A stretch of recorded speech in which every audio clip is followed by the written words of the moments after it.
It was a Friday night, and I was home alone for the first time in ages. My parents had gone out for a dinner party, and my older brother was at a sleepover. At 14, I was confident I could handle a few hours by myself. I had settled in front of the TV with a bowl of popcorn ready to play Call of Duty until late hours. As I had the whole house to myself, I was playing with the volume very loud, immersed in the game. Requesting recon flyover. Copy that. Then, I felt something.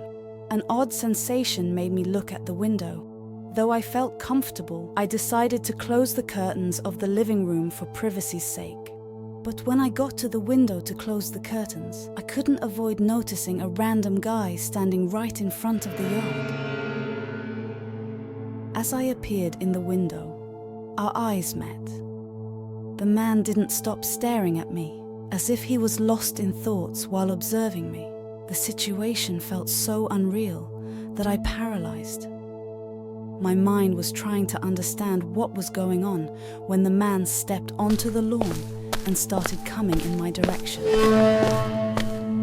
I quickly closed the curtains, checked if the door was locked, and ran to my room. I leaned my back against the door and, with shaking hands, tried to call my parents. No answer. I tried my brother next, but his phone was off. I started feeling desperate. And then I heard a double tap on my window. The man had circled the house, and he was staring at me from my bedroom window, with his face glued to the glass this time. His expression was twisted with a sinister smile. He could probably see the fear in my face, and seemed to enjoy it very much. My heart raced, and my hands were trembling so much I could barely hold my phone. I ran to the bathroom and locked myself in, dialing 911 as I should have done in the first place. The seconds felt like hours as I whispered my situation to the operator, hoping the man wouldn't hear me. The operator told me to stay quiet in the bathroom and assured me they were sending officers to my address.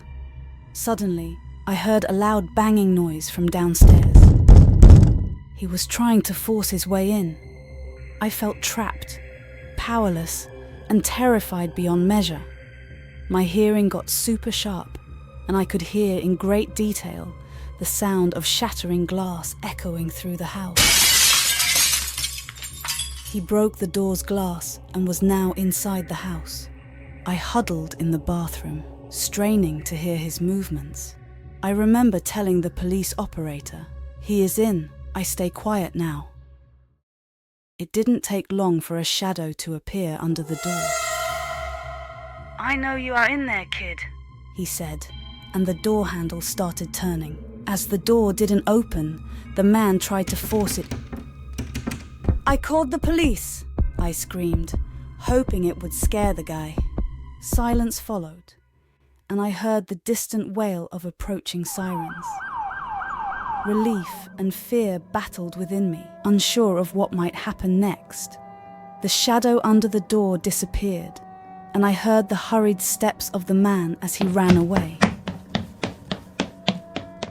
Finally, I heard voices shouting outside, and the sound of the door being opened. I stayed frozen in place until there was a knock on the bathroom door and a reassuring voice saying it was the police.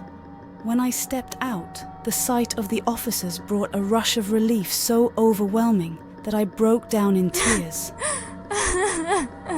They didn't catch the man, but they identified him as a drifter with a history of break-ins. My parents arrived shortly after, full of worry and anger. For weeks, I couldn't shake the feeling of being watched. The man's face haunted my dreams. The memory of his eyes staring at me through the window still sends chills down my spine. That night changed me. The sense of safety I once had in my own home was shattered.